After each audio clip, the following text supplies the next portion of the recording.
Hey, first of all, fam, if you are in New York between August 23rd and September 18th only, you can go check out an amazing new play presented by the Minji Theater Company called Once Upon a Korean Time. It's by Daniel K. Isaac, and it is mixing traditional Korean fables with the horrors of the Korean War. So it gets really deep, but it's funny and deeply moving. It's an analog for the experiences of the Korean American diaspora. He moves through his characters through time and traces the legacies of trauma that's passed down from one generation to the next and the various coping mechanisms that each one uses to soldier on. Something that I've definitely dived into in First of All and can deeply relate to. So I hope you guys will go check that out. The show features sea kings, bubbles, tigers, generational trauma, and barbecue. Definitely an interesting mix. And it's the professional playwriting debut for Daniel K. Isaac, who's a writer for The Billions, The Chinese Lady. It's at La Mama's Ellen Stewart Theater in New York City. It's a very limited engagement. Again, August 23rd through September 18th only. And tickets are now available by visiting ma-yi-theater.org. I'm going to spell it out for you because theater spelled a little differently and there's a hyphen. So it's ma-yitheatre.org. And we have our exclusive code for First of All listeners. It is First of all caps, for $30 tickets, valid through September 1st only. So limited engagement further. Go check it out. Enjoy the show. Dive into a different world. Feel all the feels and have a great time. And then let me know what you think about it. You're listening to Whoa! Potluck.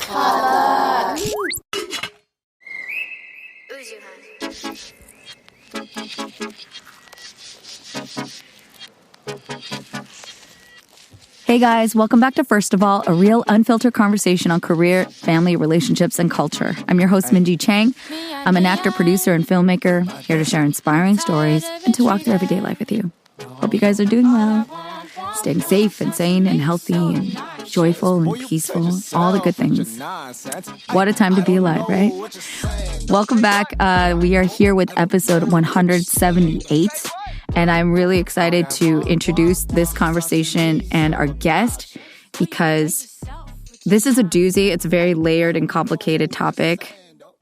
And I love hearing from people who are so passionate and intelligent, where I get to hear and learn from their insightful perspectives. And our guest this week has all of that in spades. I just learned a lot from her. I'm empowered by her. And it's so happy to have her on First of All. So this week's guest is Sami Jayne. Sami is an amazing woman that I got to meet through our mutual friend Ronnie Chang, the comedian, who is also incredibly intelligent, funny, talks about really layered topics in insightful ways. And he's friends with her amazing husband, the actor Desmond Chiam. And shout out to Des. Congrats on the new show. He is on the show Partner Track on Netflix. And so that's an exciting new thing that she's his proud wife, like super amazing wife. And she's also just a powerhouse in and of herself. And I saw a Facebook post of hers where she dives into the intra-racism that Asian Americans and the Asian diaspora happens to exhibit and experience on this very regular basis, and how problematic it is, and how we have this very complicated relationship with like racial purity and all these different passive aggressive and sometimes just aggressive perspectives that we have when it comes to interracial relationships, interracial children, the hierarchies, the superiority complexes, all of it. It's a lot for people to live through and experience, and then also for us to observe and like sanction and internalize and deal with. So there's a lot there. Like I said, it's a really layered topic, but after reading this really insightful Facebook post that Sami posted, because she's such a great outspoken person who says what she really thinks very regularly in such a clear way that I really respect and like, decided to bring her on to talk about it. Because I think we're in this transition phase, not a transition, we're at this moment in like humanity and history, specifically in like this racial conversation in these states, where I think we can afford to get a lot more introspective and more specific and more granular about things. We've gotten over these like broad stroke topics of like racism is bad and it's not enough to just not be racist. It's important to be anti-racist. But in order to be anti-racist, I think we have to go inwards, look at our own selves, our own biases, our own prejudice, how that shows up, and then also go through the discomfort of talking about them amongst our peers, friends, and colleagues, families, that it just requires us to kind of step up our game instead of just being neutral and not participating in the conversation, hoping it all goes away, you know? So anyway, that is what we're here to talk about this week and share our respective experiences. You know, Sami has a very different background than I do, and we can dive into that and just have our points of view because we're speaking from our experiences and we're not just like pulling stuff out of vapor and speaking on behalf of others.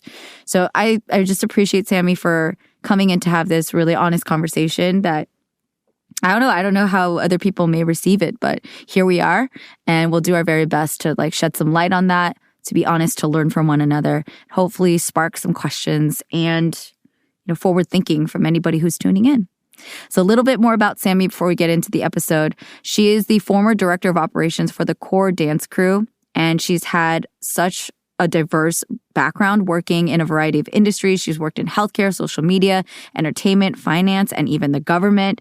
She has seen so much, which you'll know this as soon as you hear her talk because she's such a smart, like passionate person. You can get to know her better in this episode. And she also is the proud wife and biggest fan to Desmond Chiam.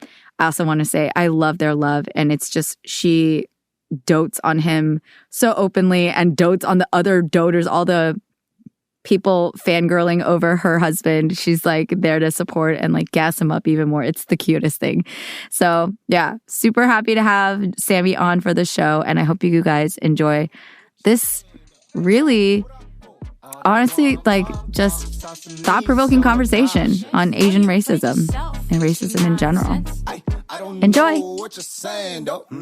Yeah, came in 88 with a dream, also bright-eyed. They knew right away. Hi, I'm Shinyi Pai, host of the podcast The Blue Suit. In a world full of stuff, what do we choose to hold on to?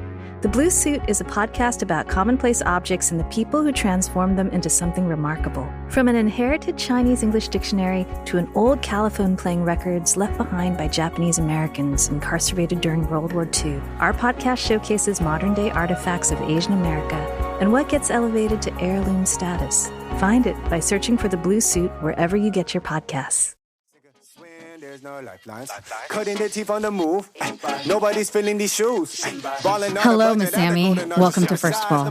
Hello, Miss Minji. Thank you for having me. That husky Vegas voice you got going. How are you? I am well. It is a beautiful day in Los Angeles. And, you know, I'm just happy to be here right now.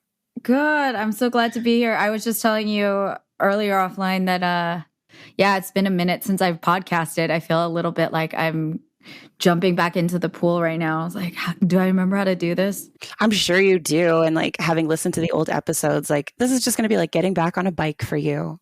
Oh, thank you. What did you listen to? I'm honored. It's been like 5 years. I'm still like, people listen to my show. Oh my gosh. It's dumb. Stop. But people should be listening. You are fantastic. I actually listened to a few episodes. I was hopping around because I'm more of a subject listener. I think this is very subject based. So I was like, oh, I want to listen to this. Like I listened to your section on, I believe it was like personal finance with Melly. Ooh. And, I did the social media one recently. And what was the other one? It was such a good one. Oh, it was in 2020, and you were talking with I can't remember her name, but it was a beautiful episode where you were both talking about how do I become a better person? Like what is being a good person about? That was such a good episode. Thank you. Wow. Honestly, I'm like, we both know Melly. That finance one was like, for me, it was really, I really liked that one just because it was something that's so personal. Like money's such a taboo thing. And to open up about that and for us to both share like our issues with that and to do it in an open space. And then the reaction that we got from a lot of different people on like how much that helped them kind of just like untangle some stuff going on in their mind about that. I was really proud of that one. So I'm glad you listened to that. I just was really excited, and I'm so supportive of all of my friends and their endeavors. And it was nice to hear both of you speak about something that's so personal, but it's like, you got to talk about the money. You have to. That's the only way to get better at it. Yeah, seriously. And I love that you guys know, she's the one that actually filled me in on how you guys met out in Irvine land. Yeah. Way back when. Oh my gosh. Which is where you and the hubby met. Well, I already, Yes. I got to be your hype woman in the intro, but like, I would love for you to introduce yourself and how you, like tell people who you are. Oh, for sure. I'm fabulous. I'm amazing. Ew. I like to usually introduce myself as an industry wife because my husband is an actor and I now fit into this lovely and interesting niche of people who are partnered with people in the industry of make believe and all that fun stuff. But on top of that, I've had the pleasure of directing the Core Dance Crew, which is like a cosplay dance crew here in Southern California that is just doing some big things like Comic-Con, Anime Expo, you name it. We've been there. And they're so awesome. I love them so much. And that is making dreams come to real life. So happy to be there. And, I kind of gave you the rundown, but I've been in so many different industries just by nature of being a support member for so many different executives. So like, I think I mentioned healthcare, finance, now I'm blanking out on them, but I also love to tell people that I was a private investigator. So talking to people and getting to know people and really seeing my community and city and world for what it is kind of just territory I have always inhabited. Very skilled at that. That's not an easy job. I feel like it just gives such, I think like in total, like to be able to do all the things that you've done and do and are, it just reveals that you have incredible people skills. And I cannot emphasize how important those, I mean, I don't think we're really living in that world anymore, but we have lived in a world that has long, like, deprioritize that in terms of like they've called it soft skills, you know what I mean? And I'm like, no. I think like being able to navigate relationships and deal with people and to have high EQ, all of that, and like having that awareness and the sensitivity, but yet the directness and all of that goes into like that's a big skill set you got there, Miss Thing. So thank you. Props to you. Well, I will also say, like, shout out also to your wonderful husband, to Des. Oh, I love him. He's working right now. Oh, yeah? Is he the Netflix show? It's the Amazon Prime show with Love. He's on season 2. God. Season 2. I had so much. I watched that. Okay, I've admitted this on the show multiple times, but I don't finish a lot of shows. I like start many, even movies. Like for me, if there's people that are in it that I really care about or I'm really curious about, I'll watch it through. But if I get bored or it's not really engaging, I have a really hard time finishing. Like I'll just be like, me too. Yeah. But I watched the entire season of Des' show. I just wanted to let you know. I love you. Thank you. Honestly, it's such a wonderful show. And even if he wasn't on it, I actually think I would be a big fan because it's such an easy watch and it's so relevant to so much that's going on. And it doesn't have unnecessary drama. Like, not that unnecessary drama isn't fun for those who enjoy it. I'm not going to knock it. I just, every now and then you need a break from like the Games of Thrones and all the murder stuff. Like, you just need a break and you need something that's easy and fun. And that's what With Love is. So I think literally, even if he wasn't in it, I think I'd be a fan. I agree. Your husband was my gateway. Like I watched it because I was like, oh my God, it says his new show. I have to watch it.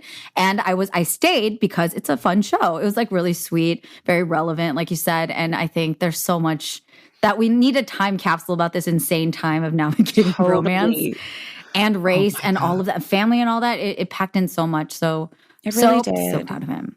Yeah. Thank you. Oh my gosh. Well, like, honestly, I'll also say this is just to gas both of you guys up.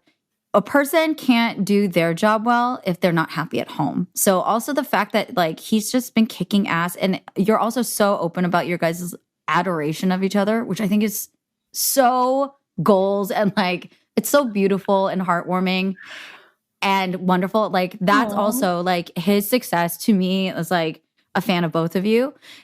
I mean, and as a woman, and as I've not been married, but I've been like as supportive as a girlfriend as I can be. I understand that that's also goes hand in hand with the fact that like you're an amazing wife to him, and he raves about you so much. It's so cute. Yeah, today is actually our 14-year anniversary, believe it or not. Are we recording on your anniversary? Yeah, but he's working. So like, I'm going to do work, he's going to do work. And then later on, like, we'll hang, we'll chill. It's good. I love it. I love it. I love it. All things in balance. No, seriously. I'm so curious about your version of the story of how you guys met, even though that's not what we're talking about in this podcast. But it's just my gosh. I mean, so I was in a previous relationship when I first met him. Like we were both part of the dance community. He's a break dancer. And I just, did my thing in the dance community as well. No titles. And I met him and I just remember thinking, oh, this guy's cute. He would look cute with my roommate. So I tried to set him up with my roommate. And karma got me so good though, because when I became single, like a month or two after that, I was like, hey, that Australian breakdancer was actually pretty cute. So I went after him, but bless his heart, sweet summer boy. He's so oblivious to like romantic inclinations like that. Mm-hmm. So I chased him for a month and all of our friends, like both of our friends were trying to help me. And they were like, we don't get it. We don't understand why he's not biting. And I was like, guys, it's okay. It's not meant to be. And finally, around his birthday, which is like at the end of July, we had a joint party for him and that roommate I tried to set him up with. And this is where karma gets me. He like out of nowhere turns around and he goes, hey, we should hang out sometime, like maybe go on a date. And I just was like, oh, God just needed me to be patient and to pay me back for putting her through that embarrassment. Okay. Got me good. Got me so good. And and we've just been together ever since. 14 years. Mm-hmm. Jeez. That's a really cute story. And who knows, again, that could be its own movie / show, because you never know where the road's going to take you. You're like, here we go in path X, and then Y comes in. Like, nope, never mind. Oh my gosh. Twists and turns. Yeah, right. That'd be so much fun. If we ever get to sell that script, I will let you know. Okay, please do. I would love to know that.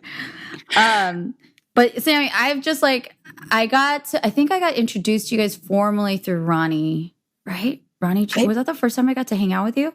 Oh my gosh. It might be. I have so much trouble remembering when we meet people, because in this business, I feel like you meet everyone in such random events, at premiere screenings or at community events. And I want to say it was through Ronnie. Like that sounds correct. I think the first time I got to sit down and have a conversation or like get to know you. And I think I may have known about you before, but I'll say my first impression that's still lasted and has been affirmed and confirmed is like your ability to speak so clearly what's on your mind has been like the favorite thing about you. Like, oh, yay. and even when I was first getting to know you, because I was like, we didn't know each other that well. I just still remember like hearing you have no issue having an opinion that's yours and yours alone. If other people disagree with you, it's cool. Like, yeah. And if it's problematic, then we're going to have more words. But like, it's such a great trait. Yeah, I mean, and I guess let me disclaim at this point anything I might say, because you have said that I really struggle with filtering. I've gotten a little better at it just so that I'm tactful and I don't hurt people needlessly. But at the same time, the sun rises and sets, the moon waxes and wanes, and there are people who disagree with me on this planet living and breathing, and it's not hurting me, it's not hurting them. So end of the day, like whatever I speak is my truth, and it's always based on my own experience. And the only thing I ever ask of anyone who has an opposing or even like 2-degree different opinion is please base it on your own experiences and what you've lived and felt and thought, as opposed to what's been fed to you, Well said. Yeah. Ladies and gentlemen, I introduce like I said, I think that's, I'll say, hopefully in a place of like self-awareness that I've been working on cultivating for many years, still working on it. I've definitely been a person who had really strong opinions for no damn good reason in a lot of sense. And, the silver lining's like, good for you. You have conviction and you have a point of view. And then now as a grown adult, I look back on a lot of things that like were really strong held beliefs and opinions. And I look back at some like old Zanga posts or whatever, like blog stuff that I did. No, not the Zanga. Seriously. And I'm like, oh, honey, where did that come from? You know what I mean? I was like, oh, totally. Who told you that? Or like, why do you speak of it as if you know what you're talking about? I think you know what? Bless us both being where we are now in life. Like, I'm so thankful for whatever brought us to where we are, because like pre-2012 era Sami needed some toning down and work. That's all I'm going to say about that. I'll say that, and like, be that as it may. I think that's the funny part, and that's why I wanted to have a podcast in the first place is to like I think it was part of my original intention, like have the courage to speak my point of view at that time with awareness, even like thinking ahead years. I was like, oh shit, what if I say the wrong thing? And I think that level of like carefulness is good, like not to be too like haphazard or like willy-nilly about things. Just say whatever comes to your mind without thinking of consequences. But I was really scared to say a declarative sentence, I guess, out into the world and be wrong, right? And who determines what's wrong?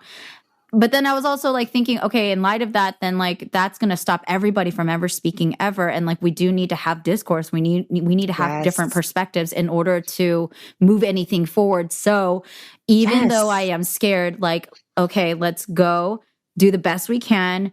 And like that was part of my a major fear. And then like constantly though, like because of cancel culture, because of all these different things, right? I had such apprehension of like, I'm going to screw up. I'm going to offend somebody mortally.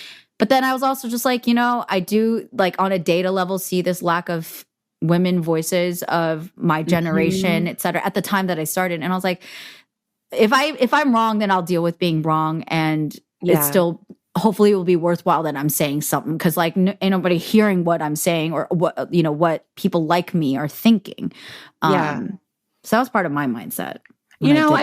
Honestly, I feel like if you're gonna eventually regret something or have to do a full apology, hopefully it was for something you did full out with full intention and full meaning, I feel like apologizing for something that you like didn't really commit to just makes it worse. So major props to you for overcoming, because as women, we're taught to hold back on our harder, I guess, opinions and to sacrifice that for the tranquility of the space of the room. But then it's also just like, you know what? But sometimes what needs to be said needs to be said. And I am so proud of you for overcoming that fear and looking it dead in the eye. It's like, I'm still scared of you, but I'm going to do it anyways. That is so cool.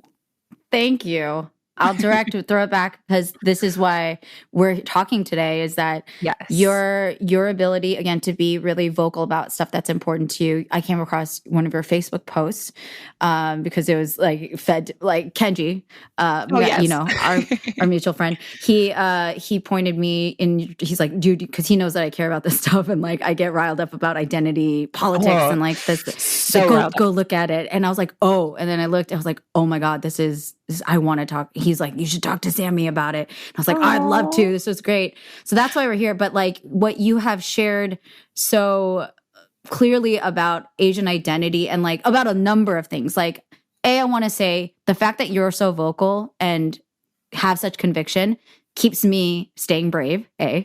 B. Stay brave, girl. Stay brave. Thank you. Stay brave. Maybe that's the title of this. Stay brave. Talk about it. I love it. But with what you posted about Asian identity, specifically like purity, like about the nuances, the complexities about that and how we are so racist within our own community, things that. I was like, let's talk about that. Like it is such a real issue and a real existence within our existences. And like I think people do talk about it, people joke about it, and like let's just give more life to it because I think there's a lot to unpack there. And what you just stated alone in your post was already very like eye-opening. Yeah, I mean, if you want, I can kind of sum up what I said in that post. Would you? I was like, can you read it or sum it up or however you want to present it?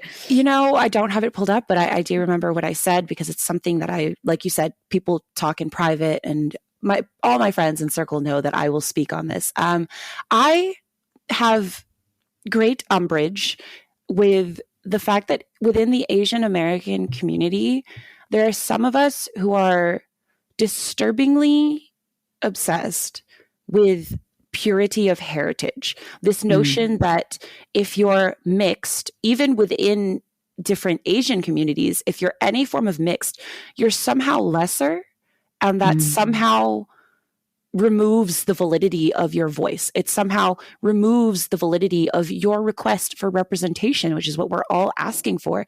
And it's somehow just being born who you are makes you less important than other people. And pardon me for calling out this hypocrisy, but if you advocate for anything and your advocacy starts costing, it starts using other people as collateral damage, I think you've lost a little bit of your way. So my post was calling that out because it's not cool how within the Asian American community, both myself and my partner have experienced the backlash of this. Now, here's the crazy thing. Neither of us is mixed. But because when you meet people and when you're in a visual first industry, people snap to make judgments. And one of the things that has happened to me repeatedly ever since, since middle school, since I moved back to this country, is people looking at me and thinking I am half African American. There's nothing wrong with being African American. And in fact, I am a proud supporter of the Black Lives Movement, have been since before there was even a name for it, Yeah. And to meet people and, we're getting to know each other and everything's fine and dandy. And I think it's fine. But as we start trying to make the Asian jokes, you just make within your circle, people will feel uncomfortable. And eventually someone will ask oh, so what are you? You're like a mix, right? And I'm like, oh no, I am full Filipino. Girl, the number of people whose shoulders have relaxed and whose brows are less furrowed. And it's the smallest indication of anti-Black sentiments, which, as a community, we are working to dissolve. But it's also it's that thing I was saying where for some reason in the community, if someone is mixed, people are apprehensive to welcome them with open arms. And I find that so strange. And, in your briefing for this podcast, you asked me, oh, what's your Twitter handle? I actually deleted Twitter because one of the most upsetting things recently was that someone tried to tell my partner that he wasn't part of Asian representation in Hollywood because he was this person was looking for full Asian representation. And bless my partner, his response was, imagine saying this to a guy who's 98.6% Han Chinese, the most Chinese you can get. And I just was like, you know what? I don't need this kind of interaction in my life. It's bad enough that I get it in person. So I left Twitter because I was just I can't with this anymore. You guys are being so hurtful in your quest for a better world that is this even 2 steps back, 1 step forward? Right. What progress are we making and at what cost? So that was kind of a summation of the post that has brought us together today. Sheesh. I mean, where do I begin? First of all, I'm sorry. I'm sorry that that's the way humans can be. I mean, myself included, I think, again, when I'm reflecting, maybe it was a little bit of disclaimer. I've said or thought or felt sentiments, maybe not broadcasting it, but I've definitely had a lot of racist thoughts myself. However, for clarity's sake, mostly towards white people. I've just been pretty anti-white. I'm on that boat with you. We're all human. I mean, we've all got work. We all have work, but I'll say that's where I think it's all really all been directed. But no, but even okay, for example, my ex was he's Japanese American, right? And even within that, I realized that I had been raised to subconsciously maybe not hate, but to have a resistance to Japanese stuff. For example, like everyone would talk about like, I want to go to Tokyo, I want to go to Japan, like that's my number one place, I want to live there. I was like, it's overrated. Like I just was like, I don't ever want to go there. Things like that. But like my dad was very vehemently like hated Japanese people because of colonization and because of this very painful history, right? And so I've definitely been aware of like all the ways that people can hate one another, being Asian American growing up my whole life in like the Bay, which is very diverse. Like even though we're all coexisting in one space, it actually brings a lot more awareness of the nuances of how people can use color or class or whatever to like create division, be like, oh, well, you're the, and I'm this. And so it just sucks. And like, you know, part of me gets like, oh, we just need to accept the fact that people are awful and we're always going to find ways to like, just be shitty and be hateful. I mean, I don't want that. So in addition to like, you know, liking to work out and watching anime, I really enjoy history. And I believe people are their history. So you definitely touched on, you know, there is a very sensitive relationship between countries and peoples who have experienced wartime, who have experienced aggression. And I think something that our generation needs to start doing like yesterday is examining how that trauma has become generational. Because, you know, like I have not participated in the conversation, but I have heard the older generations talking about like, oh, well, you know, Korea this, Japan that, China this. And I'm sitting there going like, yes, okay, but what's happening right now? Who are you actually affecting with your words, you know? And if we can look at the history of things instead of being ashamed of it or uninformed, like so much of our generation is uninformed of these historical struggles within the Asian diaspora and the Asian just sphere of influence. Like if we know about these things, it can color our experience. And then that parent or that aunt or uncle, you know, who's kind of difficult at the family gatherings, if you bring someone who's not of your heritage, like not that it excuses it, but it gives you a better starting place from which to speak about these things. And absolutely. I guess to me, whenever I look at the history, I get why we're here, but looking forward, where do we all want to be? And is holding on to that history really a good thing right now? Like, is that what we need? You know, and I think about the Japanese American community, especially in California, who suffered like the internment and such, you know? Yeah. And I look at the stories because I live in Little Tokyo. So I am surrounded by that history.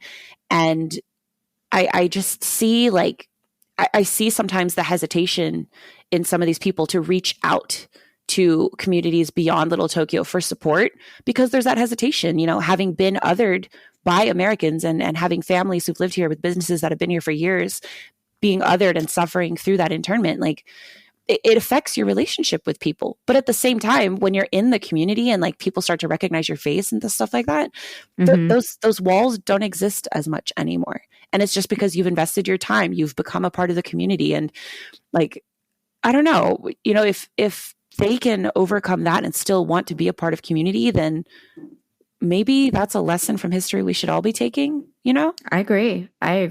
And those are things that I think don't draw as much attention. It's not as easy, just to be, I mean, we work in media, right? But like, let's be real. So much of media feeds off of these negative narratives, right? And negative headlines because that is scientifically proven to get more clicks and to get a lot more attention. And people, as a human species, we are very fear driven, right? It's a very effective way to garner attention. So like to that end, like I get it because they're living off ads and they want as many eyeballs on something. So if you're going to negative spin something, it makes me like want to hurl, but like that's an awareness that I think I have the advantage of having. But regardless, like what the rest of the world is consuming, which is a real issue, i.e. like Fox News and all that bullshit, like the consequences of that are so real and we have to like actively counter that. And so that's what I like, you and I actually started the conversation talking about like, where did we get these thoughts, right? Like, or what, at least for me, it's like, where did I get that belief? And that's a real thing that I've been thinking about, right? Was it based off of my own experience, something that I can like testify to? And I will say even like I don't know whether it's because I'm Asian American or a female, and like I've been gaslit so much in my life of like being told that my experience and that my perspective is like not correct or XYZ. Yeah. So there's a level of that mixed in there, but in general, I just feel like we're always like there's this very uphill battle that we have in terms of like having perspective and not operating from a place of fear, and then being like, I don't want to like say like mature, like, you know, having the wisdom, like, you know, having it's this mix of maturity and wisdom and willingness and like openness to like be wrong, you know, like, oh yeah, totally. To be wrong, to be seen as ugly for even just a moment. And like, you know, not every face that we can present to the world is a smiling one. Mm-hmm. And we need to be more comfortable. I totally agree with being wrong and having that moment where like people will see you and hear you as someone who is processing and learning. That's okay, y'all. We spent most of our formative years as these like, you know, ridiculous children who knew nothing. Like, just continue it, you know, continue that learning. Yeah.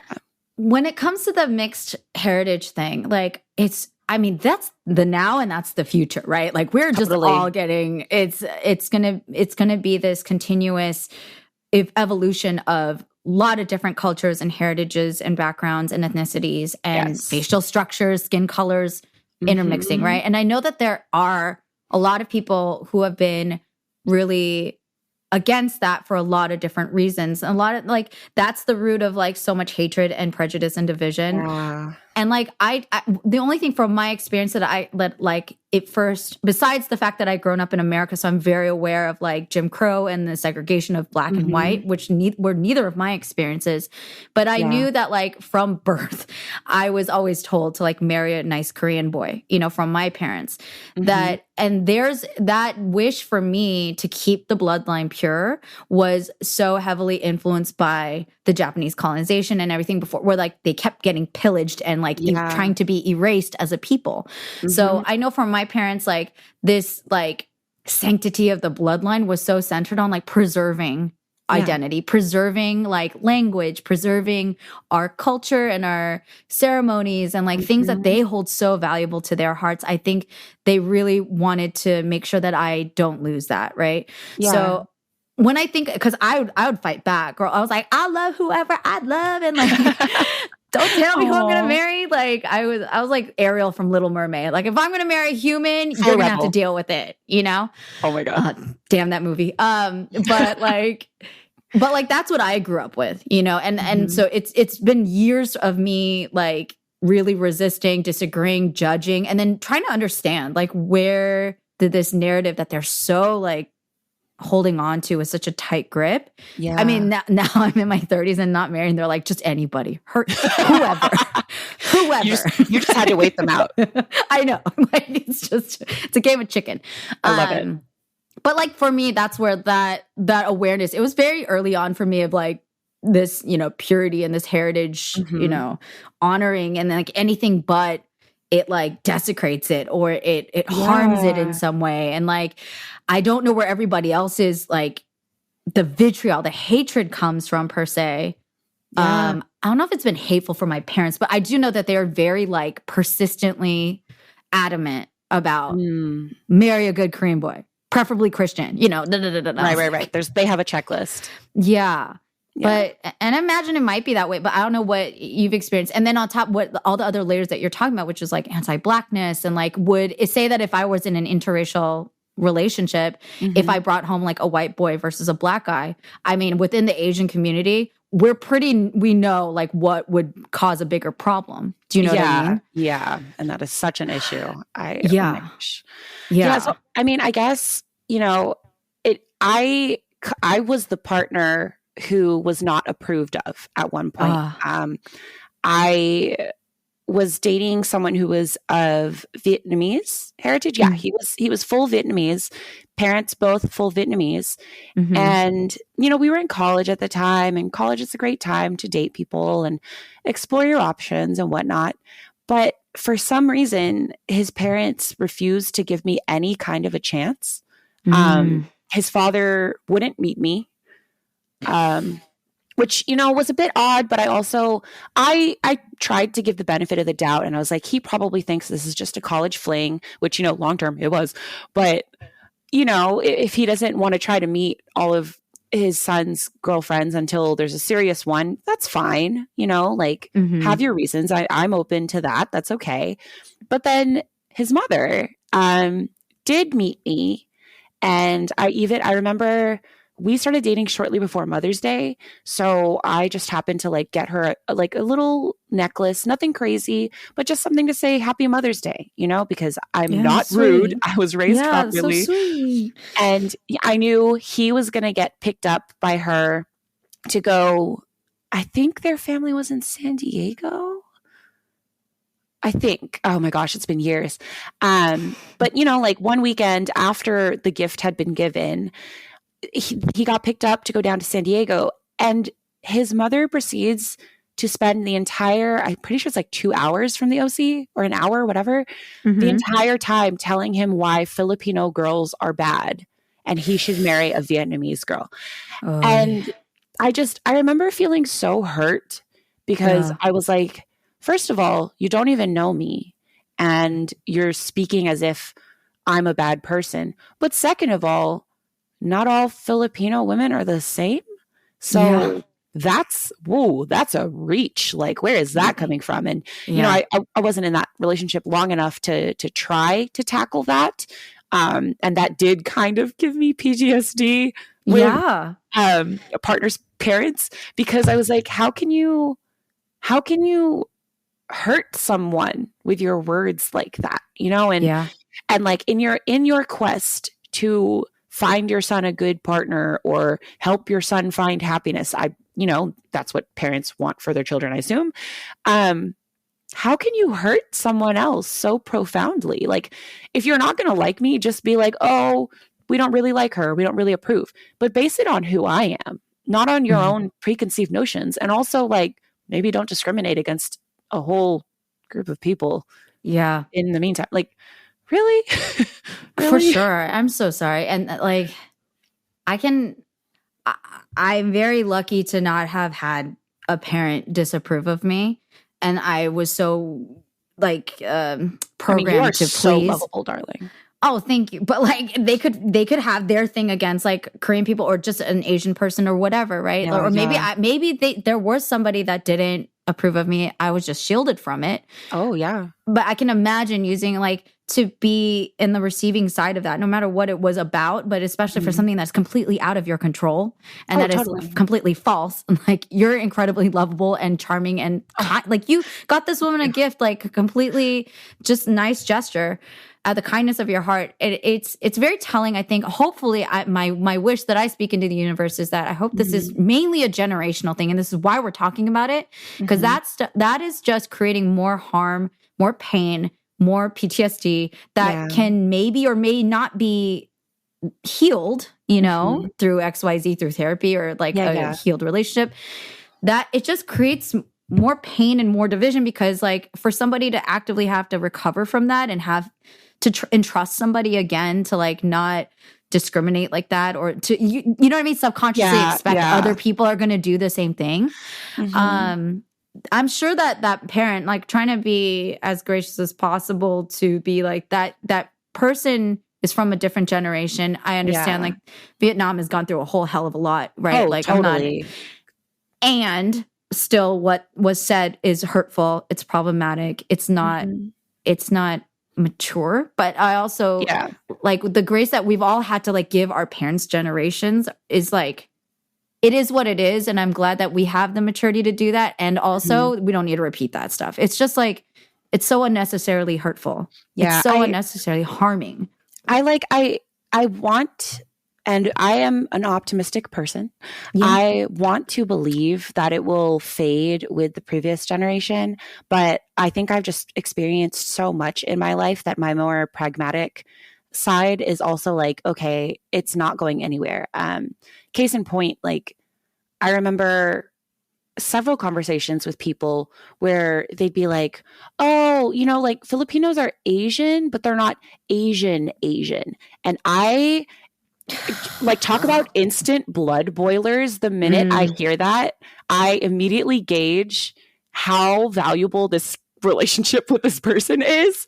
And if it is valuable, I just kind of excuse myself and have to pee very conveniently, because I get so heated when people are like, oh, you're not Asian. Or like once, what was it?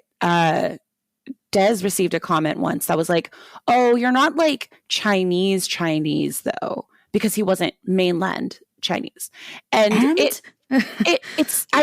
I cannot fathom that gets you anywhere.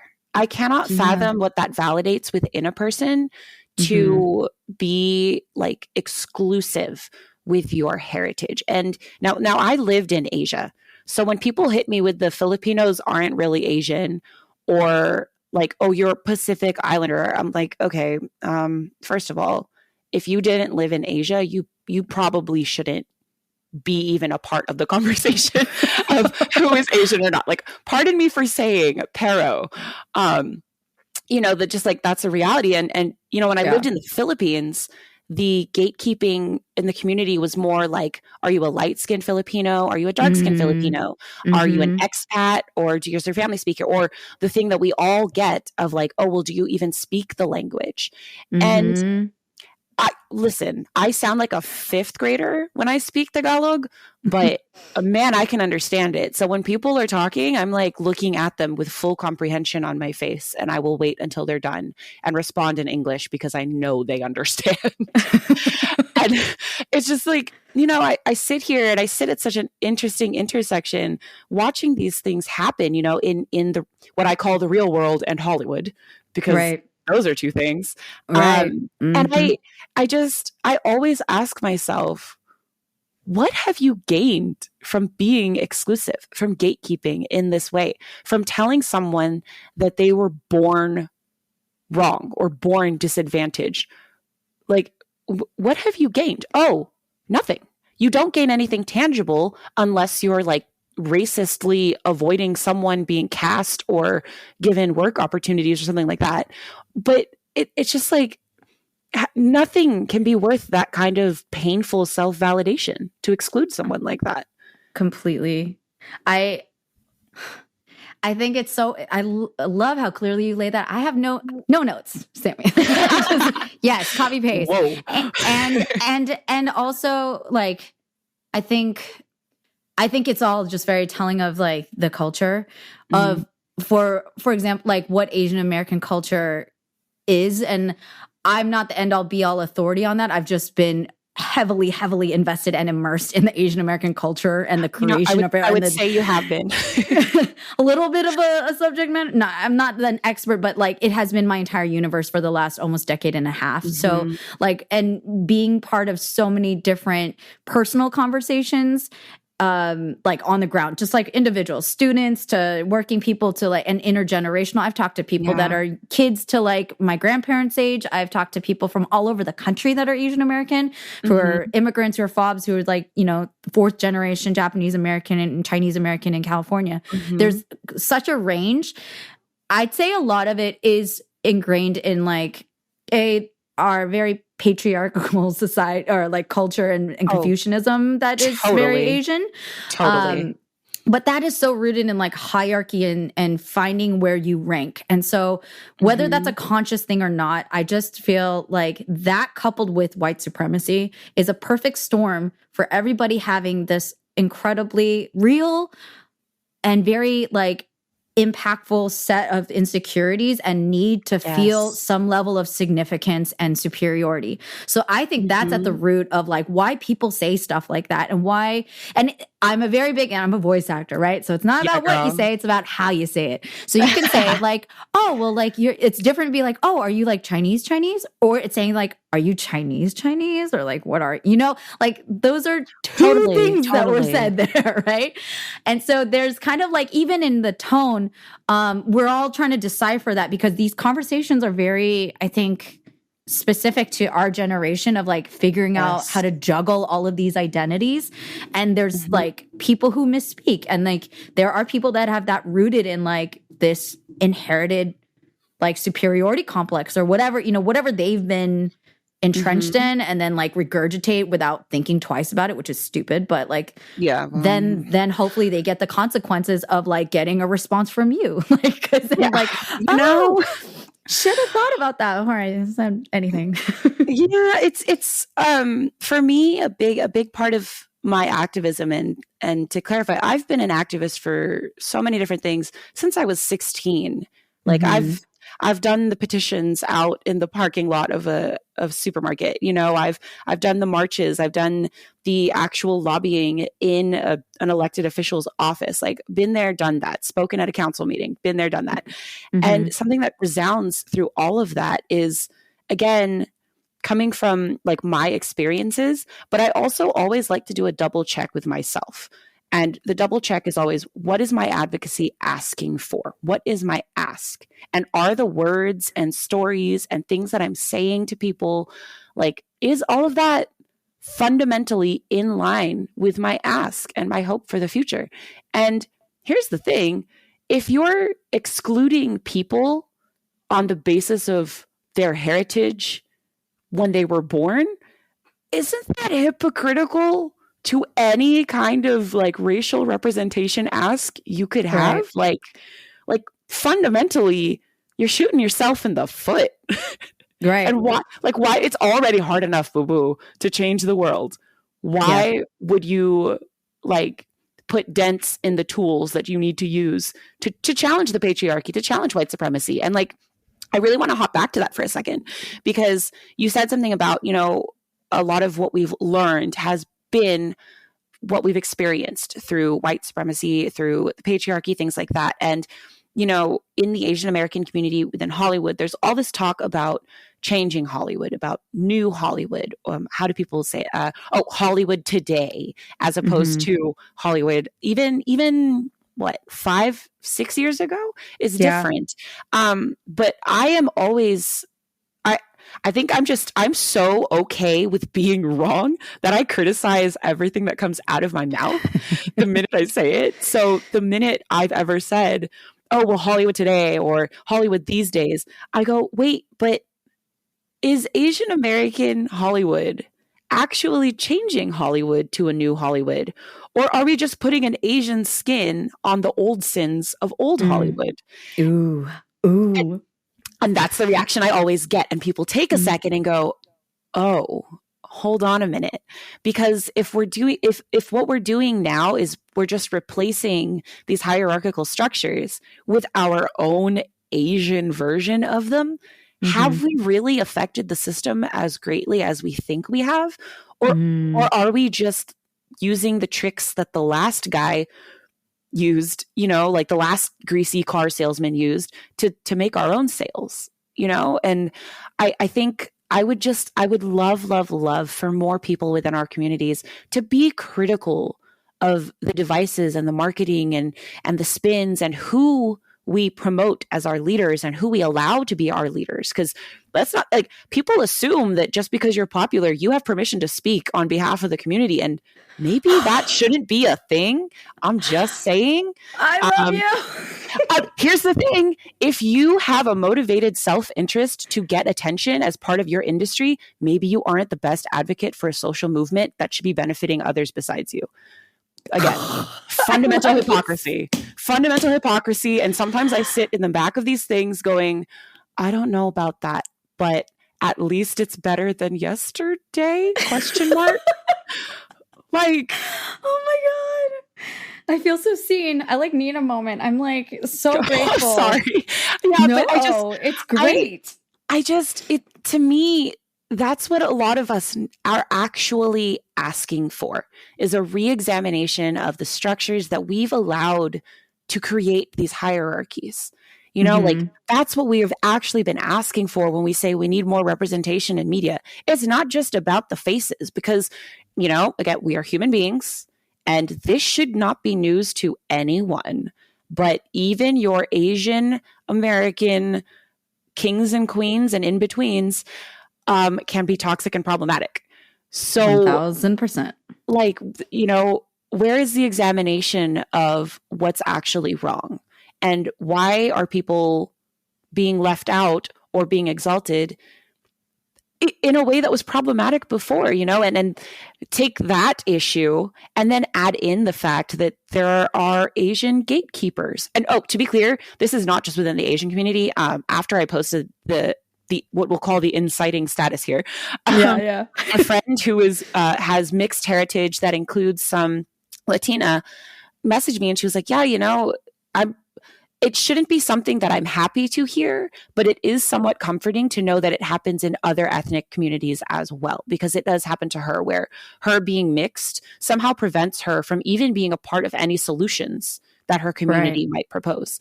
And I think for me, that's the biggest thing, is my heart's so big that when I hear we are leaving people out of the solutions, I'm like, well, then none of those solutions are going to provide us with long-term relief. They're all short-term Band-Aids. And once those get ripped off, maybe it's worse.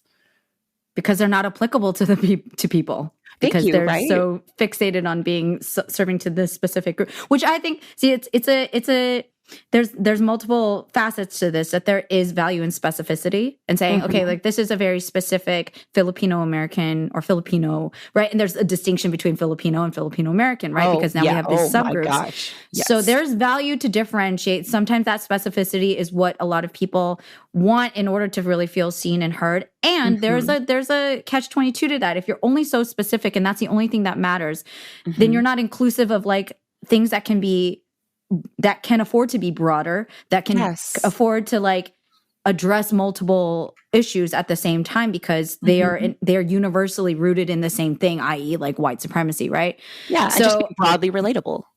Exactly. And I do think that there's been this long-standing, I'll speak like, I mean, this is my damn show. Like I have my own resentments. I have my own exhaustion of like the Asian American community and the creative community, the Hollywood community. And there's a lot of things that I have bitten my tongue about because in trying to be whatever, like thinking that it's the honorable thing or the altruistic thing, saying like, okay, if I'm going to be nitpicky about this thing and be bitter at this one person or this person that I don't think is a proper advocate, like who, I would do the common thing, which is question the hell out of myself and the validity of my own observation, which years later I was like, no, girl, I was right. But be that as it may, at the time I was like, what does it serve the community if I'm going to bitch and moan about this one thing, or and if it's going to advance us forward, then is it worth making a fuss about? Which I'm glad that I had. For me, I was trying to do the right thing and be mature to say, just because I want to pop off about this one thing doesn't mean I'm immediately going to do so. And in light of that, over years of that, I know that I'm not alone in feeling that. There's been a number of conversations, decisions, money, resources, decisions that get made without, like you said, what's the right word? I'd say like constructive criticism. That we need to afford to be, like you said, critical of, is this the best way to do it? Like there's been so many times of like, why is this publication or this group or this entity going to these individuals or that? Because they're popular, it doesn't mean that they have the tools to speak out on such a nuanced, complicated thing as identity politics, about being an other than white, right? In Hollywood. They may have the eyeballs to get you clicks, but they don't have the nuance to talk about something that's so pervasive and so nuanced and complicated as racism in Hollywood, which dictates and makes stories that influences the whole rest of the, at least, country and a lot of this world, because we export so much culture, right? Totally. So I'm just like saying, like, I've been really pissed about a lot of decisions that have been made. I've felt exhausted, and that's where I see like us not having these conversations in any sort of frank manner is like it's very destructive, because people that could contribute and that you'd want to be part of the larger team, they're just tapping out because they're like, dude, A, I don't matter. B, the sucky person who just wants the spotlight is going to win anyway. You know what I mean? Like all those like negative things that we're like, it doesn't matter what I think or what I say or what I do. I'm not as popular as that person. I don't have as many Instagram followers as that person. Oh my gosh. Like, screw it. I'll just stick to like what I can do in my little space. And that is a disservice to everything. It's sad. Totally. But we have these conversations like you and I are having about that representation piece, where it does matter because those choices ultimately do, in the larger picture, make a big difference. There are very few people, at least in our universe of like Hollywood, that make these very big decisions about representation. And I'm like, who the hell are they talking to or not talking to? Yeah, for sure. It's something that I see often is like a decision will get made at what we'll call the studio level. And for anyone who's not familiar, like when you're talking about like a Hollywood production, you've got what's actually happening on set. So like, like with the actors, the crew, like director, everybody, that's on set. But then when you have studio, you have like studio executives usually, and like a marketing team and then a finance team who are doing all the paperwork. But then they're also helping make the creative decisions. And I see so often that a decision gets made, whether it's casting or story or setting related, like whatever, gets made at like the studio level. But then when it's put out there, it's like the people who take the most flack for it are the people who are just on set and just doing their job and doing, essentially what they're told to do and fighting their own battles.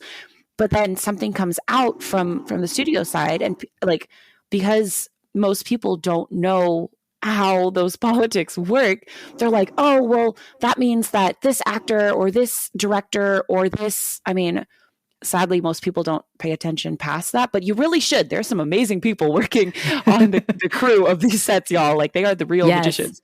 But, these faces, if you will, of these productions get lambasted as holding problematic ideals.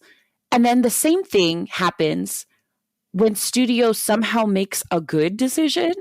Like, when all of a sudden they do something good, it's these faces who are associated with that decision. But I'm just like, hey, wait a minute. You don't actually know how that person feels about it. You don't actually know like what went down or what the actual situation was for these decisions. So maybe think about that before you're posting these horrible things on Twitter about people not being full Asian. Like, ma'am, Well, see, and I really struggled with that conversation because I've been critical of the whole, like, why do we keep casting like half Asian people for Asian roles? Like, I've personally had a bone to pick with that, specifically because, and like, I've taken some time, I mean, I've complained about it, but I have wondered because, for example, like, I am not saying that a half Asian person is like less Asian. That's not my argument.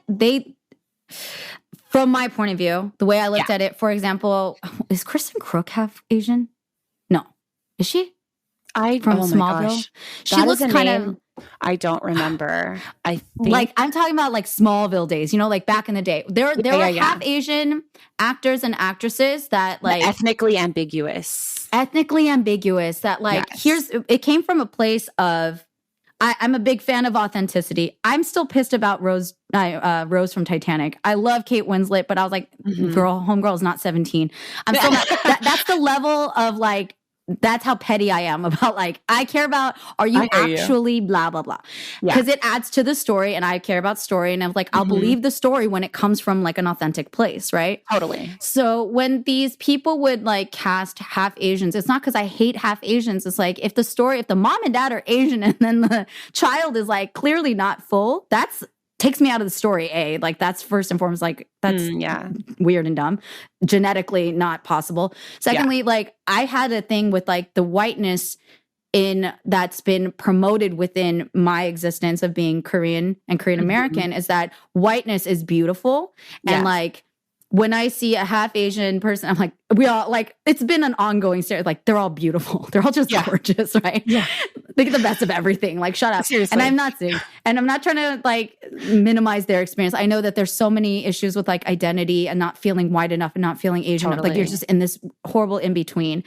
So, again, it's not this hatred towards half anything, like, multiracial. It's just, like, there's a different existence that I, as a full Korean American, full East Asian person with my small eyes, with my my monolids, and with my short stature, and with my inability to have like a Baywatch body because that's just not my body type. Like that's a very specific experience that I've had to struggle with living in America, having all of these like notions of beauty and like acceptability projected on me.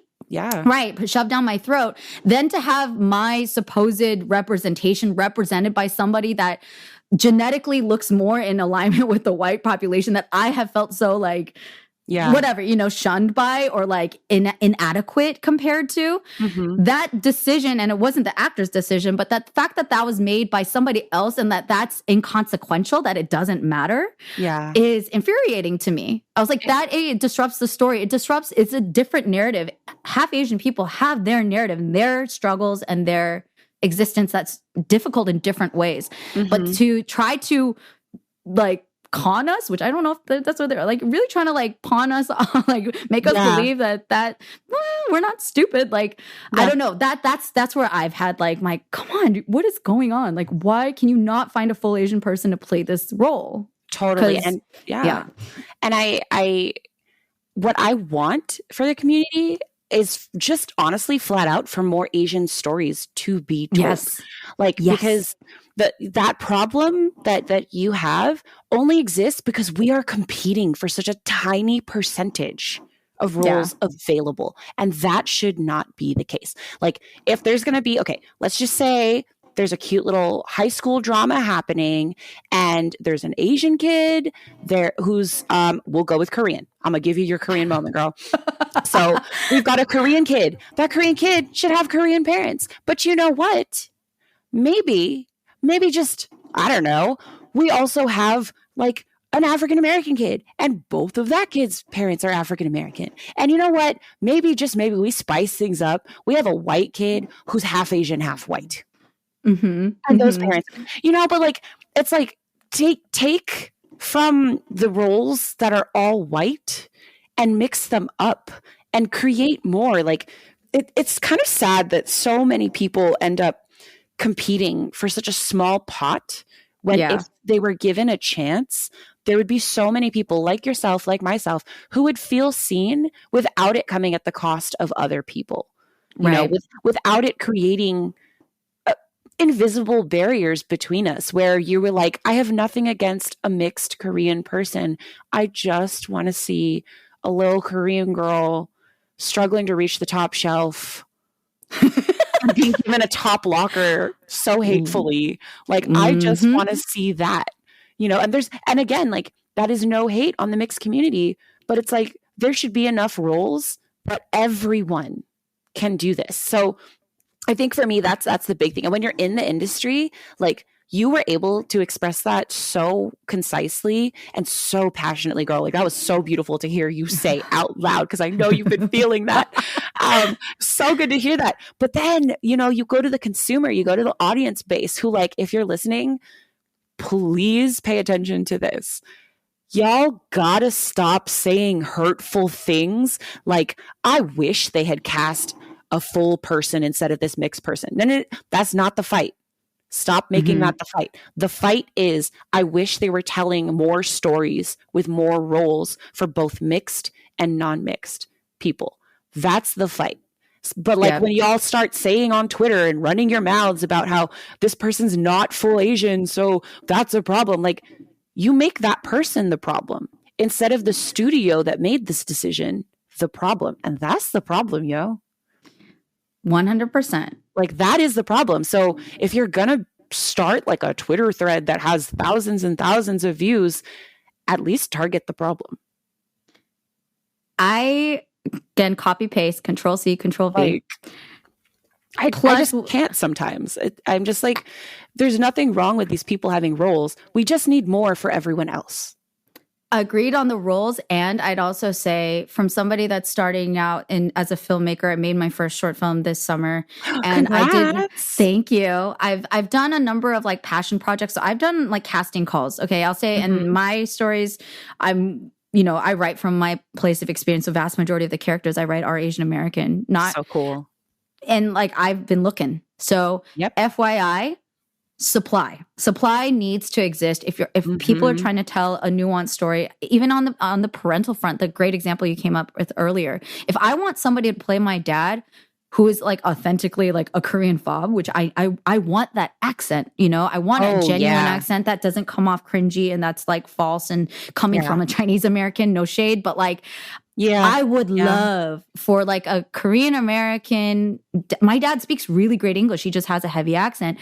So he can read, write, memorize English if you want. Well, memorize is maybe a stretch, but like, you know, like they exist. And so like we need those actors and the writers and the people who have the experience to write on behalf of that. That's why for me as an actor, I what do you call it? Like I got sick of all the really whack scripts of this like ethnically ambiguous and like this colorblind casting. To me, I feel like colorblind is I get almost offended of like colorblind. Like who has the privilege to be colorblind? Nobody except the people who are at the very top can afford to be colorblind. Everybody else is very colorful and okay with that. Like because the world is colorful. But like my reading of all these scripts, I was like, let's write some specific stories. And if it's not coming from the source, how are we supposed to get anything authentic out there? And we have to fail upwards because I'm not going to hit it out the ballpark right away to start. So I'm talking about supply in terms of like the creatives. I've said this, there's probably like 80th time I've said this on this podcast. Anybody who's paid attention to my work in collab, I've said this a gazillion times and I'll say it again. It's like the people who want to be the face, who are willing to be the face, to go to acting school, to be a good actor so that when someone makes up words and asks you to memorize them and deliver them with conviction and authenticity, that you can do it when the director says action. That's what we need as well. So that there's a variety of faces to choose from, a variety of heights, a variety of fashion styles. Like I want to have a very specific look for XYZ character. Yes, we can be chameleons, but if you have that essence right out the gate and you are the Asian rice rocket dude, I need that. Like, I know the type. I see it. Yeah. Right? And you need that person to exist. And so that's also like, if people can approach it with, like you said, the perspective of like, what's the real problem here? And what is the utility of what you're saying? Is it just diminishing people's will to like carry on? People are already in limited spirit, right? When it comes to how expensive and hard it is to like climb up this freaking hill. Truly. Make it easier, ideally, because it is very, very hard. And then in terms of just being a good human, that's an industry thing. But I really, for this conversation, I really call out, because I'm calling myself out, how problematic and how finitely I said things that were nonsense and that were rooted in this feeling of insignificant, is to like work on your own self-worth and self-confidence. And if there are things to be observed, do that with more curiosity and openness than just like hating on people. Like we have enough of that, you know? We have so much hate. And I guess that's why like anyone who has ever done the, oh, but you're not Asian thing has always seen my very confused face. Where like the eyes narrow and the forehead comes down. And I'm just kind of sitting there looking at them like, that's going to be one of the stupidest things I'm going to have to remember you said. But you said it. And now we have to figure out how you value people and how you value yourself.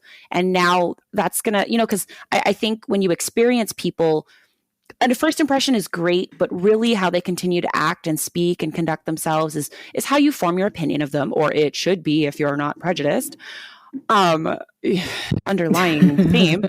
But like, I just, when people begin to show that they have these prejudices and they're not willing to confront them, like they're just very comfortable, I just become concerned, because I feel like you're missing out on a better upgraded version of yourself if you limit the things that you accept.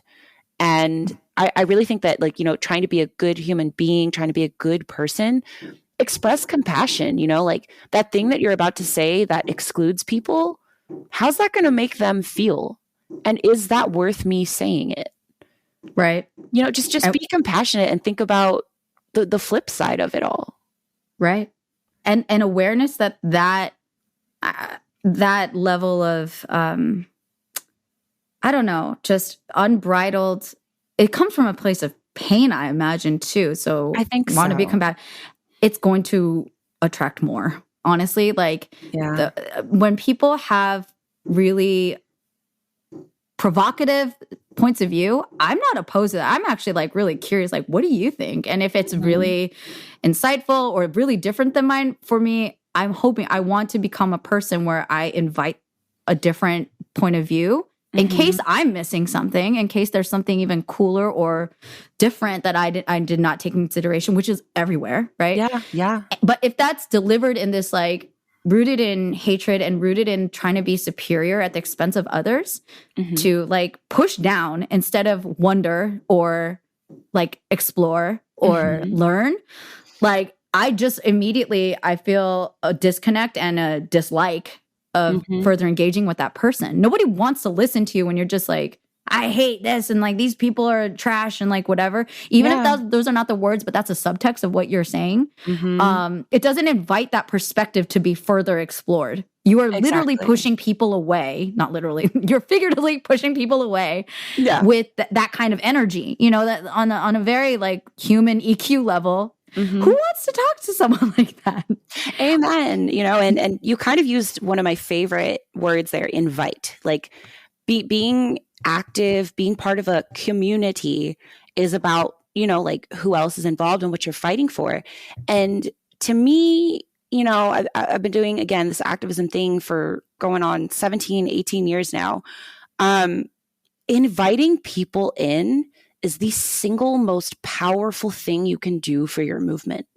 Like, you know, they always say power in numbers, but the hardest part is getting those numbers. Like anyone who has ever gone door to door knows getting people to listen to you or sign up for something, or even just say, yeah, I hear you, can be so hard. But if you can proactively invite people in to your movement, to your community, like that invitation in will always resonate with that person.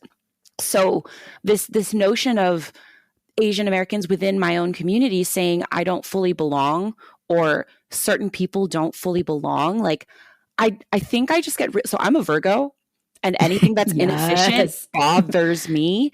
So when I hear people saying that, I'm like, you are making our cause inefficient, and I'm mad about it. And like, yes, you're hurting people, and that's primarily why I'm mad. But a big personality trait for me is efficiency. And if you are not inviting people in who belong here, you're being inefficient, and I need you to like you need to go on mute. Like, you know, when you're in Zoom calls, somebody on mute. I wish I had that power in real life. That's going to be my new answer to the superhero question that people always ask. Like, what would your superpower be? It would be to mute people in real life like you can on Zoom. Because I'm like, you need a timeout. I need to think about what you're saying, because telling people who should be a part of this community and who can lend their voices and strength and courage and stories and just honestly their personhood to the movement, like why would you deny yourself so powerful and so beautiful a tool? And like you know, I mentioned earlier, I sit at a unique intersection that has allowed me to see things a certain way. How much more do you have to gain from people who are mixed and sit at unique intersections themselves? Like, they're going to see things you don't see. Right. And I feel like for our movement, for representation, our requests for diversity to be represented on screen and in the world at large, like shouldn't we try to cover all our bases? I don't know. Maybe. I think that there is power in those numbers. I think there is, and that is generally acquired through invitation and through a welcoming versus an excluding. So totally. I'm 100%, and I'm so, maybe I have Virgo placements. I too am big on efficiency, because you know, being in the advocacy world, it's very like, it takes so much energy to like move an inch to begin with. Anything that's like dragging back, I'm like, get out of here, man. Like, you're like, stop right now. Creating drag, dude, just shut. And to transmute it, I think it's not to, again, I don't want to disqualify anybody's pain or their experience. There's a way to conduct it into something that is productive. You know, like there's a way Totally. to advance your agenda with the rest of the agendas. To me, I think I've approached it because I've encountered so many different types of resistant thought. The way that I learned, because other people were like that with me, because I was this very opinionated child that was like, I learned that it came from this attitude of like a yes and, which was reinforced by my improv class of like, validate other people's feelings. They have their pain point. Say, yeah, you know what? That sounds awful. And we have this thing, and there's got to be a way, either if it's a strategy thing, because we're talking about efficiency, there's sometimes like gateways, like, okay, then let's get these people through the freaking door, right?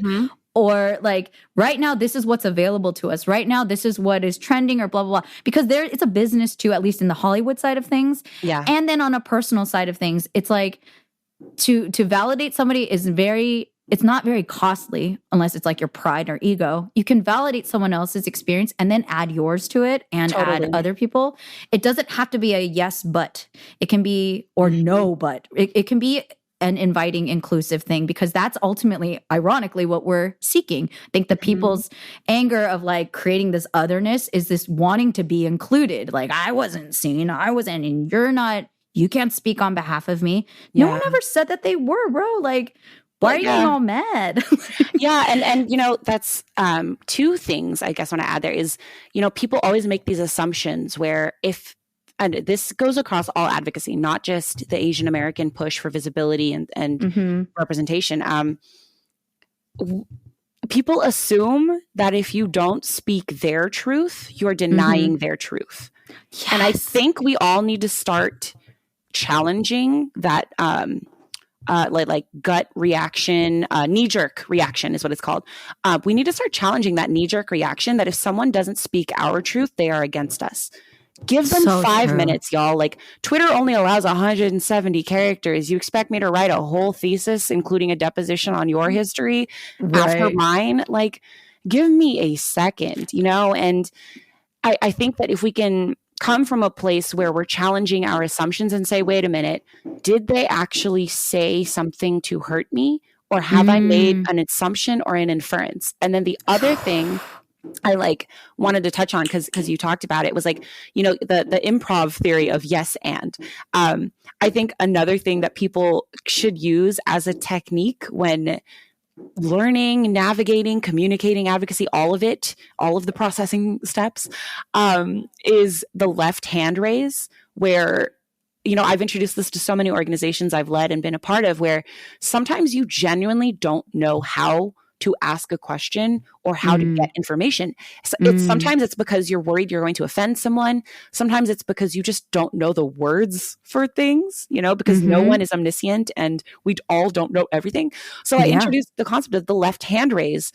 And the thing is, when you say this is a left hand raise kind of question, it automatically tells everyone you genuinely want to know the answer to your question, and you are not trying to make an assumption or an inference or come from a place of prejudice.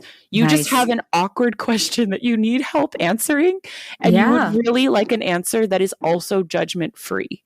And the left hand raise has done beautiful things. Like, I've had people who were, you know, I was in a seminar where we were talking about gender identity and stuff. And we had, you know, speakers with us who represented different parts of the spectrum.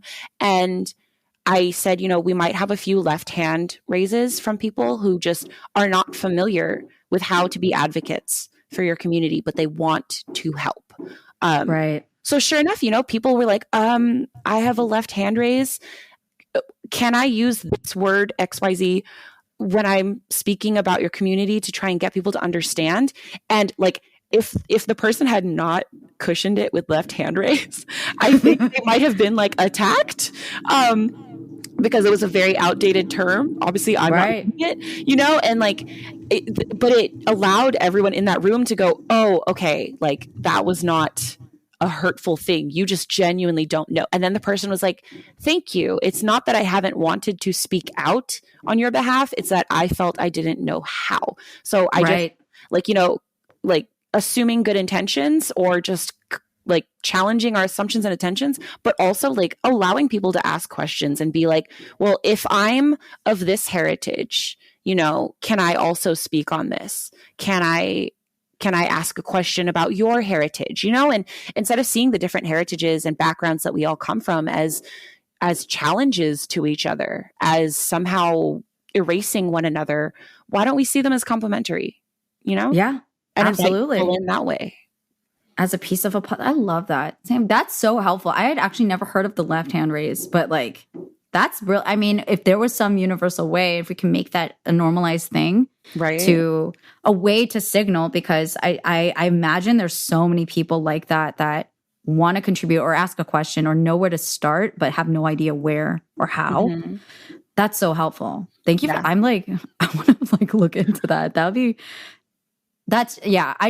I appreciate everything that you have brought today, the things that you have allowed me to get off my chest. Oh, I'm glad you did. Yeah, it's I'm telling you, this podcast it's my therapy corner. And I really hope that you continue to be outspoken, and like, because there's so much more to, it's a bumpy road, and I think you and I both know that when we encounter the bumps, they suck, because you're just like, it can be so discouraging. So I think this is me requesting out into the ether, like the more people that are willing to go into these uncomfortable spaces with that openness, with setting those intentions and being like, hey, you know what, maybe I've been problematic. And like, I still do. I by no means have become some perfect woke person that I've said things off the cuff, things that are ingrained from my past version of myself. They're things to continue to work through. But if we can be brave to get into that space, and then also give ourselves, other people, that grace of like, okay, maybe they just don't know, or there's a way to reframe that, or I think there's a lot of good intentions that are out there. And this exhaustion that we have in terms of like, we're sick of being othered, like we need to stop doing it to each other. It's like, stop. Yes, fully. It's so unnecessary. So unnecessary. So I just thank you for spending this time and for sharing your thoughts and inspiring this conversation, because I think we're at I'll look at it in positive light. We're at a very great opportunity in like terms of where we're at people-wise. I think this level of tiredness and like, I will not deal with this anymore. That is prompting a lot more people to be more bold and to be more like, enough. Like, let's stop this, Yeah, I hear you. And I think I want to offer my thanks to you for having this platform, for being willing to have these conversations. And like I said, the more that we invite people in, the more stories we hear, the more perspectives we share, the better. And you know what? If this wasn't for someone, then that's okay. Again, the sun is still going to rise and set. The moon is still going to wax and wane. It's all going to be okay. But maybe you might challenge a knee-jerk reaction you have in the future. And if that's all some of y'all got today, I'm cool with that too. For sure. People are people, and I'm all about that imperfection. So good. I won't say it's like that concept of fail forward, but we're not failing forward. We're just growing. We're going forward. Exactly. To close out my podcast episode with you, I ask a few questions of all our guests. Oh, okay. And 3 questions, first of which is, what are you grateful for, Sami? I am grateful for, oh my goodness, so much. But I guess if I had to pick one thing, it's people who are willing to just talk, whether it's about serious stuff like this or fun things. I just love having conversations with people. So I am very grateful for that kind of communication. Love it. What are you looking forward to? Oh, I am looking forward to, oh my gosh, my sister gets married in 2 months. And I am so excited for her. So I'm really looking forward to, like, there's definitely dread as well, because weddings are ridiculous and crazy, but I am very much looking forward to it because it's going to be a beautiful day for her and her partner. Love it. I'm excited for you guys. And you guys look like you had a great time in Vegas. Well done. We did. Oh my God. And last but not least, what would you like to leave our listeners with today? Oh, okay. I would like to say, address the real problem, not your fellow sufferers, sufferees. Look at the things that challenge you in this world and bring out strong feelings, and really try to get to the history, to the root of what's going on, because you can do it. you can tackle those things even if they seem bigger than you, but just make sure you're doing it the right way and you're not creating collateral damage in your journey to make things better. Well said.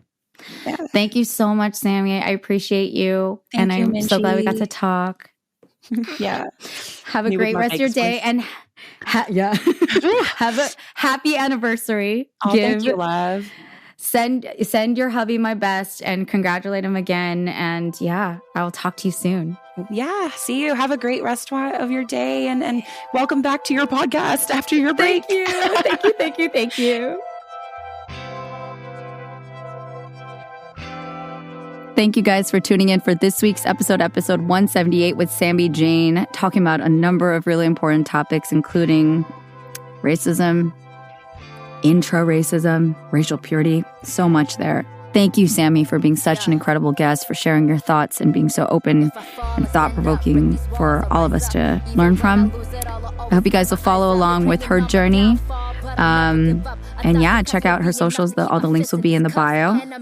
And if you enjoyed this episode, feel free to share it with a friend. And if you have any questions, comments, whatever, feel free to hit me up on firstofallpod@gmail.com.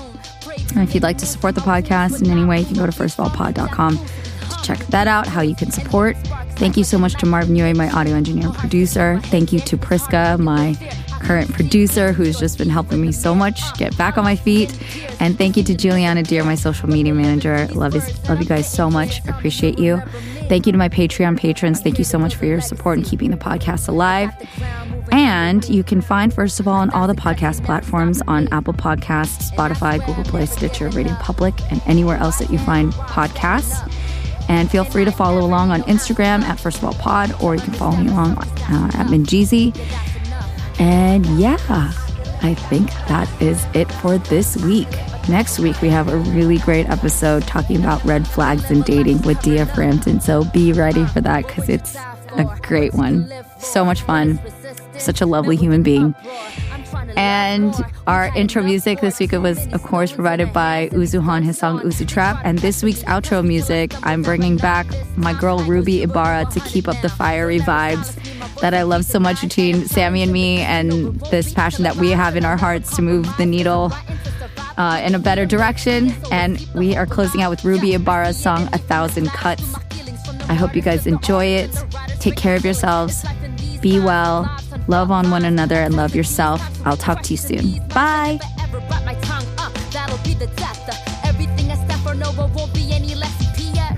Tell me you'll remember me. I'm here to build a legacy.